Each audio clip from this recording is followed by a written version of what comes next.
So let's jump onto the first property, shall we? Yes, Okay, so first, we have appearance. I think you already know what appearance is. yes. Appearance is how something looks from the outside. Exactly. So let me give you an example.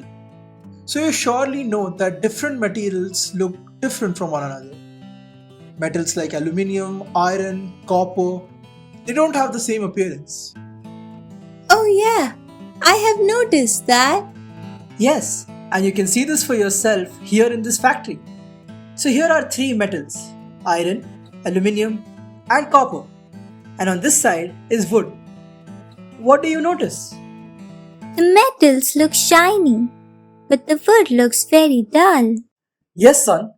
Now here's a little activity for you. The activities in here are very fun. In this game, there will be plenty of materials lying around, but only falling in one of two categories: shiny and non shiny.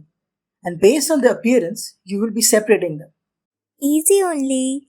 You will also be cutting these objects and observing if the surface inside is shiny or not for the objects which are not shiny from the outside.